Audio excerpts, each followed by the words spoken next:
Olá, turma, bom dia. Na aula de hoje, isto é, iniciando o nosso segundo módulo, nós iremos falar sobre revestimento do corpo. Ao falar de revestimento do corpo, nós vamos falar de pele, vamos falar desse tecido que ele é responsável, ou seja, quando digo ser responsável, ele tem diversas funções. Entre elas, nós vamos falar de respiração e vamos falar também da transpiração. Visto que vamos perceber também que em alguns seres a pele ela é o responsável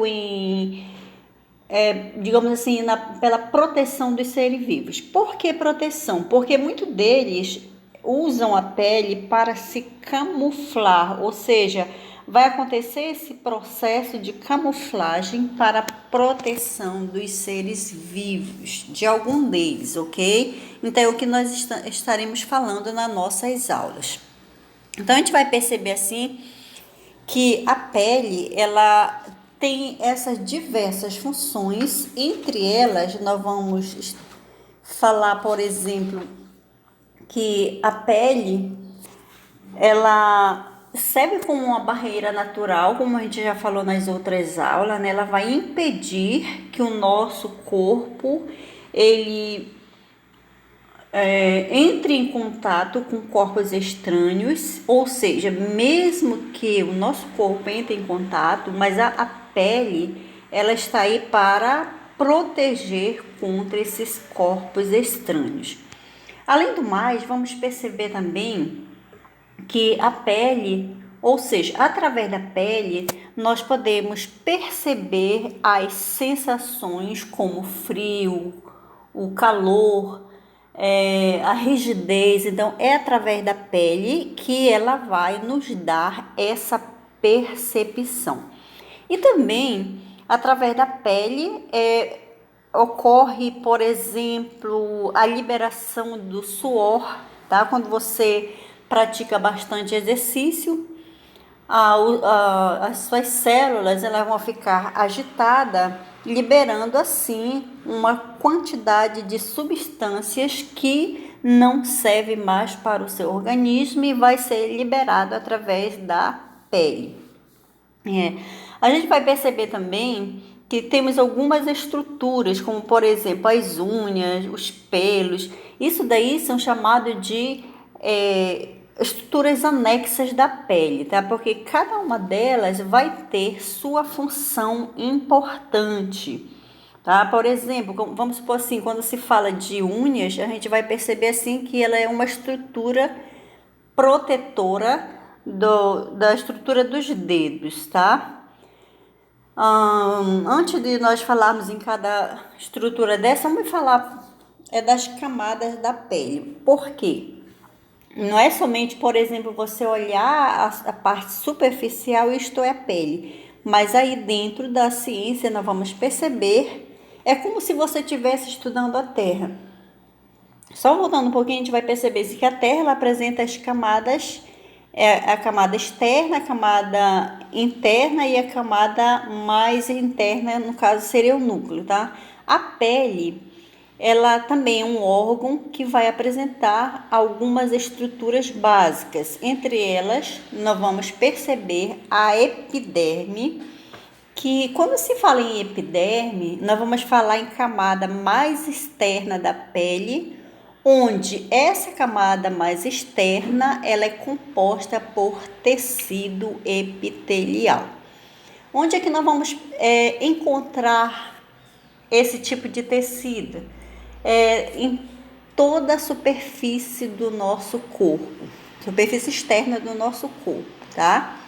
É na palma do pé, da mão, recobrindo o corpo, tá? Então aí o que nós chamamos de a epiderme, tá? Agora, vamos perceber também que essa epiderme, ela apresenta várias coloração. Por exemplo, quando se fala assim, a coloração da pele, dos dedos, se deve às células encontradas na epiderme. Essas células são chamadas de melanócitos, ou seja, ao falar de melanócitos, nós vamos perceber que os melanócitos são responsáveis pela, digamos assim, pela cor, tá?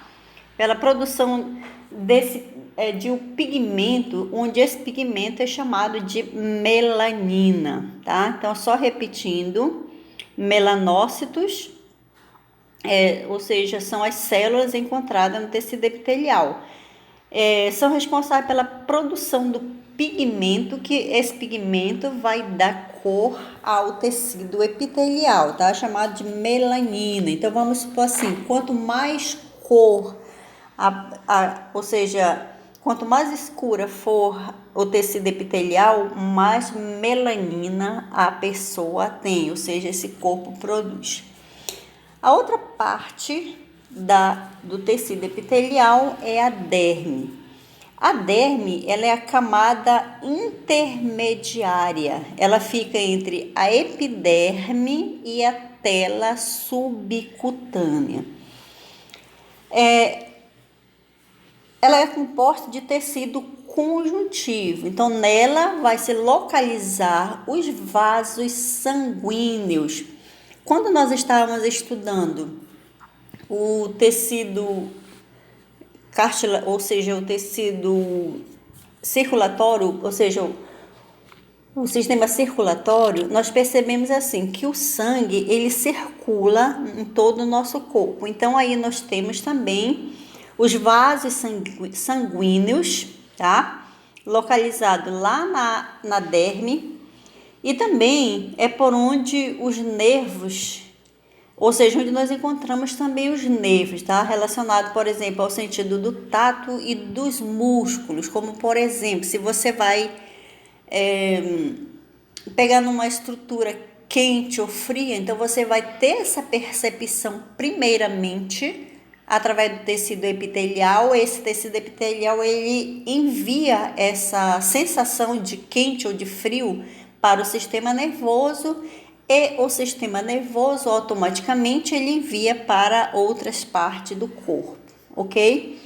Também a gente vai perceber assim que através da derme, ou seja, a derme ela contém fibras elásticas e uma proteína chamada de colágeno. Essa proteína ela é responsável pela elasticidade e resistência da pele e também por sustentar a camada superior da derme, tá? A gente tem visto assim dentro da ciência e eu diria até assim da aventura, que várias pessoas utilizam o tecido epitelial para, digamos assim, várias artes do corpo, tá? Entre elas a gente pode estar citando, por exemplo, a questão das tatuagens, a questão artes assim que muitas das vezes para lá de uma arte, seria até de certo tipo uma forma bem arriscada de usar o tecido epitelial, ok? Então, só repetindo, vocês podem estar acompanhando lá na página de vocês, na página 206, você tem o exemplo aí de um tecido epitelial, onde nós temos o disco de Merckx, temos os corpúsculos de Meissner e o corpúsculo de Pacini. Então, isso daí você vai encontrar toda a estrutura, só para você perceber que a pele não é qualquer tipo de tecido tão simples como nós esperávamos, tá? Vamos ver outra estrutura da pele, que é a tela subcutânea. A tela subcutânea, ela é formada por tecido conjuntivo sanguíneo e tecido conjuntivo adiposo. Quando nós falamos em tecido adiposo, nós vamos falar no tecido gorduroso, são aquelas células indesejáveis, ou seja, elas são essenciais para o nosso corpo? São, mas muitas das vezes elas nos, digamos assim, a gente pode pagar um preço bem mais caro com, por exemplo, o avanço da idade, né? A gente vai ficando cada vez mais velho, vamos supor assim, tá? A gente vai ganhando idade, a idade vai acrescentando E essas células do tecido adiposo, elas ficam tipo adormecidas. Então, com o passar dos tempos, das nossas idades, essas células, elas vão começando a ganhar um formato assim. Eu comparo muitas das vezes como se fosse assim um balão que tivesse murcho. Aí qualquer energia, por exemplo, no caso do balão, se você soprar esse balão, ele se expande novamente, né? Então as nossas células, elas ficam do tipo adormecida, e como a gente sempre está ingerindo algum alimento que contém açúcares, então esses açúcares, eles são transformados nessas células gordurosas, ou seja, formando o tecido adiposo, ressaltando que o tecido adiposo, ele é essencial para a proteção do nosso organismo, tá? Quando eu falo assim, essencial para a proteção do organismo, porque o tecido adiposo, ele executa um papel muito importante, que é isolar o corpo de condições extremas, como por exemplo, se tiver muito frio. Quem tem mais tecido adiposo, ele resiste muito mais tempo daquele que tem menos tecido adiposo, tá? Então é mais ou menos assim que funciona. Então esse tecido adiposo, ele, vamos supor assim, outros tecidos também localizados próximo a ela, no caso próximo à tela subcutânea, além de sustentação nas camadas superiores, tá? Então aí é um papel muito importante do tecido adiposo localizado na tela subcutânea.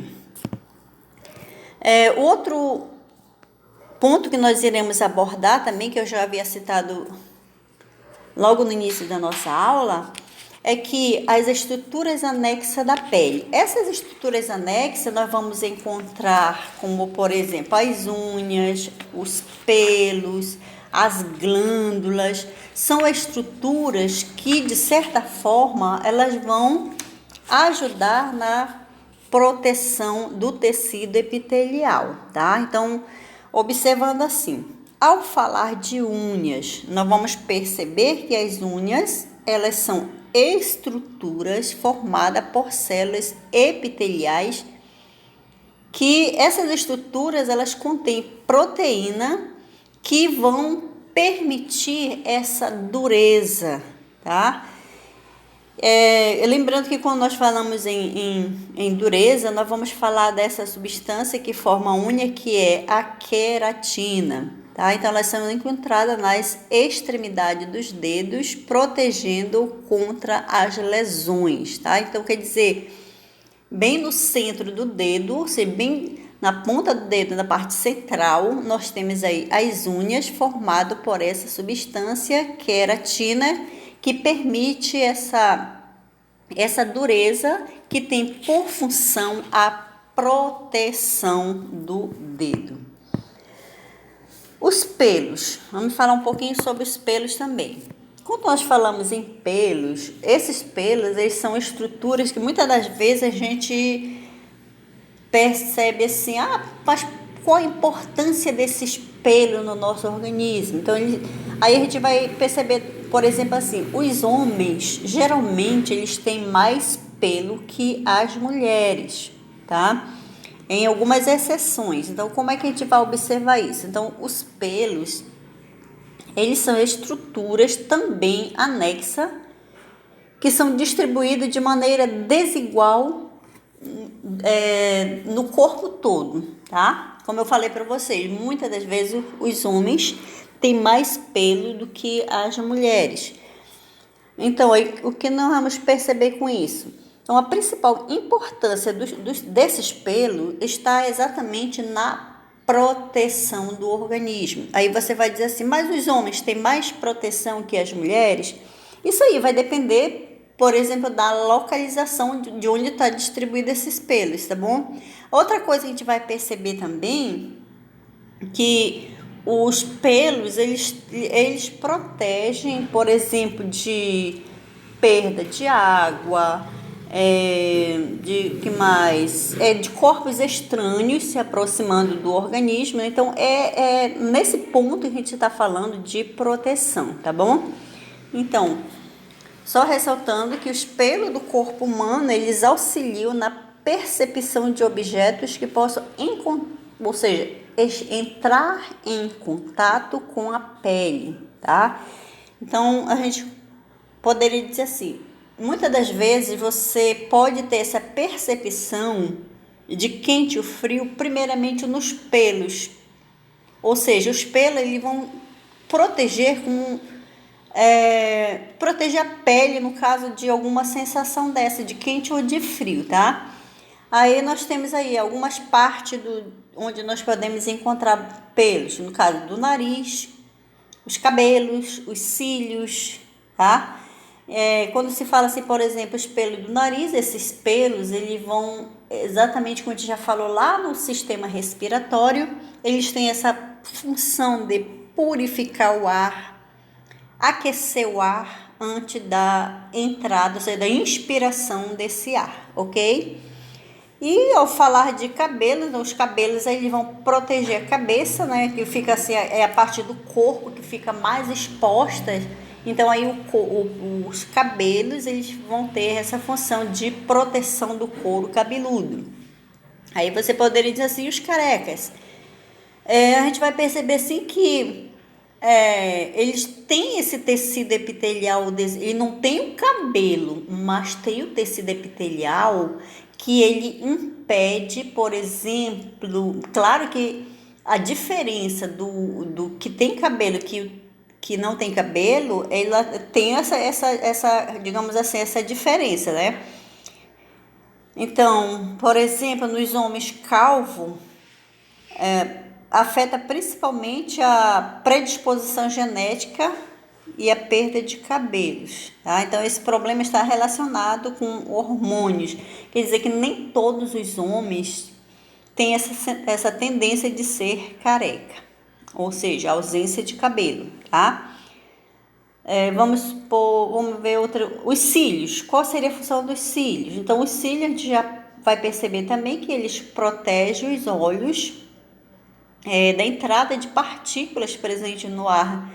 Talvez você entre em contato com o ar e os cílios eles impedem digamos assim, a penetração de corpos estranhos, ok? E aí, no demais, a gente vai perceber assim, que cada animal ele vai apresentar os seus tipos de pelos que vão contribuir para a proteção do seu corpo. Tá? Lá na página do seu livro, página 209, você vai proteger, ou seja, desculpa, você vai estar observando aí vários animais, cada um com seu tipo de pelo, de acordo com a necessidade e proteção, tá bom? Então, cada um aí desenvolve de acordo com a função, tá? Mais à frente, a gente vai perceber também que os pelos são estruturas alongadas formadas por hastes e raiz. Claro que, por exemplo, se você puxar um pelo do seu braço ou da sua perna, você vai ter essa sensação de dor, porque tem essa raiz que está ligada diretamente ao sistema nervoso. Então é aí que você vai ter essa sensação de dor quando você arranca o pelo, tá? Quando se fala em raiz, a gente vai perceber também que é a porção inferior do pelo, situada na derme, tá? Ou seja, ela está ligada diretamente ao sistema nervoso. Na página 210, você vai observar aí alguns tipos de, por exemplo, você tem o exemplo de um pedaço de um tecido epitelial, onde nele está representado os pelos, tá? Como é que eles são formados, né? Temos aí a arte, a raiz e o bulbo do pelo. Outra estrutura que a gente vai estar falando também é sobre as glândulas. Vamos perceber que O corpo ele apresenta essas estruturas chamadas de glândula, que essas glândulas elas secretam substância. Nós podemos encontrar as chamadas de glândulas exócrinas. Essas glândulas exócrinas elas secretam as substâncias para fora do organismo, como por exemplo, se o organismo está com substâncias que não vai ser necessária para manutenção do organismo, então essas glândulas exócrinas elas vão liberar essas substâncias. Que substâncias são essas? Ou seja, quais são esses tipos de glândulas? Aí nós temos as glândulas sudoríferas, temos as glândulas sebáceas e as glândulas ceruminosas. Quais seriam essas glândulas sebáceas? Essas glândulas sebáceas seriam aquelas como, por exemplo, que vai produzir o cravo, a espinha, que é muito comum isso na produção, ou seja, no início da puberdade, né? Ou seja, no início da adolescência, a gente vai perceber essa mudança, ou seja, quando está acontecendo essa produção de hormônios, assim, ela mais acelerada, né? Então é quando produz bastante. Em alguns adolescentes isso tem a ver também muito com a questão da hereditariedade, né? O desenvolvimento de cravos e espinhas. As glândulas ceruminosas são aquelas que são produzidas, por exemplo, pelo ouvido, tá? Então, no caso, as glândulas ceruminosas, elas localizam-se na região da orelha,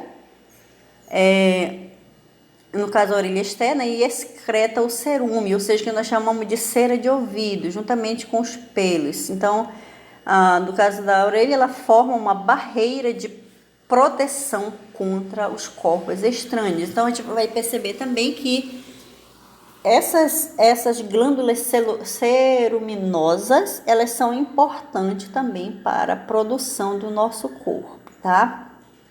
Outra que a gente vai estar falando também são as glândulas sudoríferas. Essas glândulas sudoríferas, ela produz o suor. Então, esse suor, ele é importante na regulação da temperatura. Então, sempre a gente está comentando em sala de aula da importância de nós estarmos praticando algum tipo de exercício para manter o nosso corpo em constante atividade, porque através dessas constantes atividades a gente vai estar liberando esse suor, né, para lubrificar, para regular a temperatura do nosso corpo, ok? E outro tipo de glândula que a gente não pode deixar de falar também são as glândulas mamárias. Então, a gente vai perceber que essa glândula mamária, é claro que quem produz é a fêmea, com o objetivo de amamentar os seus filhotes. Quando eu estou falando em fêmea, estou falando de mulher, estou falando de gata, de cadela, de vaca, tá? Então, são as fêmeas que desenvolvem essas glândulas mamárias, onde elas vão produzir o leite, tá? Que são responsáveis pela amamentação do seu filhote, tá? Então, o leite, como nós já discutimos em outras aulas, o leite materno é fundamental para a saúde do bebê, pelo menos até os 6 meses de idade. Então, através desse leite materno, no caso do ser humano, ele vai estar recebendo aí os seus anticorpos, tá? Para poder ele se proteger também contra algum tipo de agente, ok?